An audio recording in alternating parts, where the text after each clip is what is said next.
где-то, но тем не менее он хорошо сохранил свои сочные краски и относительно хорошо сохранил свою структуру, несмотря на то, что столько лет он жил в семье. Этому истингу уже более 100 лет. Его удалось выкупить у одной из местных жительниц. Гостей знакомят с уникальной историей ингушского народа. Рассказывают, как создавались необычные ковры из овечьей шерсти и как удалось современным ремесленницам перенять опыт и не утратить эту технику. Он настолько пластичный материал, шерсть, что из него можно изготовить даже игрушки. У нас есть игрушки, которые изготовлены шерстью. Истинг так в Ингушетии с незапамятных времен называли ковры из овечьей шерсти, сваленные вручную. Он был незаменимым спутником ингушей в быту, в поле и на охоте. В эти узоры вплетены чувства тревоги, спокойствия и стабильности. В композиции войлочных орнаментальных ковров вкладывали определенные смыслы, пожелания и надежды. Философскую функцию несла в себе идея древа жизни, которая часто встречается в композиции ингушских ковров. Древо жизни отражало культуру народа, его отношение к своим истокам и ответственность перед будущими поколениями. Также представители Российского комитета программы ЮНЕСКО «Информация для всех» знакомят с предметами быта ингушей. В этой студии собрана своя собственная коллекция из керамики, найденной при раскопках. Ингушетия практически вся на кладбище древних городищ полностью. И где бы кто ни копнул, сразу либо керамика, либо какие-то предметы, там осколки и так далее. Это везде вот.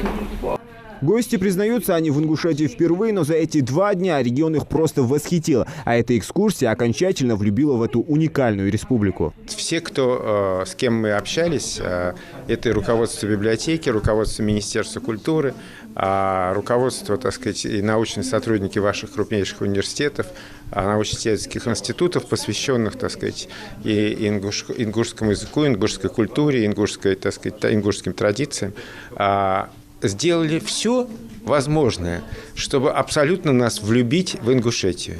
И мы уезжаем сегодня отсюда абсолютно полностью влюбленные, унося чувство любви. И это чувство любви передавать своим детям, внукам. Вот я чем собираюсь заниматься в Москве.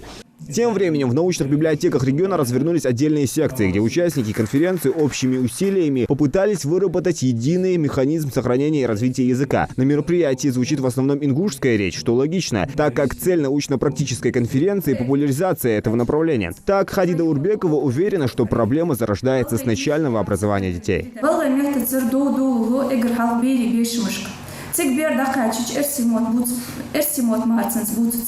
Да знанес масла аз эйс ваймот будц биржт элчи тонум хат штвашт залаймот лерт алца аздо да хот аваху дадут истихах аттахлрак бирж шаш хабут эрсимот таврчар югда хода бусқс эрсибар ишколи бердахич ezик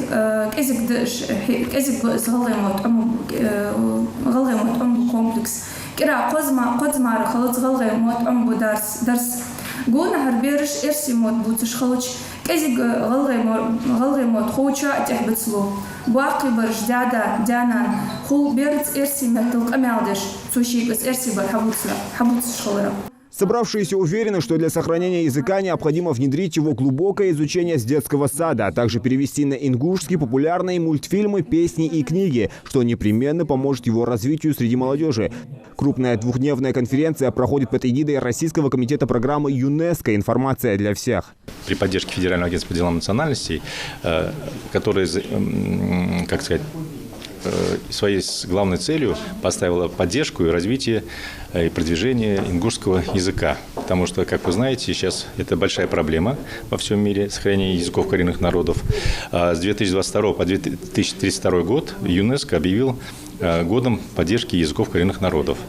И вот мы в рамках, так скажем, наступающего этого десятилетия находимся здесь. И одним из таких, вчера был первый день, присутствовало руководство региона, присутствовали все общественные деятели, языковые активисты, которые занимаются поддержкой языка и как бы хотят возродить язык не только на бытовом уровне, а также и в начальном образовании и так далее, и так далее. Необходимо бросать вызов тем современным вызовам, да, современным тенденциям, которые мешают нашим языкам развиваться. это глобализация прежде всего. То есть мы должны обеспечить цифровизацию наших языков, модернизацию, обеспечить их присутствие в интернете, в информационно-коммуникационных технологиях. И прежде всего нам необходимо думать о современном уникальном контенте на наших языках. То есть не просто переводить что-то с русского языка, да, то, что есть на русском языке, но создавать что-то новое. Участники конференции едины во мнении в том, что бережное отношение к языку – главное условие сохранения народа. Это мероприятие непременно будет способствовать его популяризации и развитию. Ведь проблемы известны, а значит, при правильном подходе ситуацию непременно получится исправить. Зелимхан Калоев, Магомед Белакиев, Новости 24.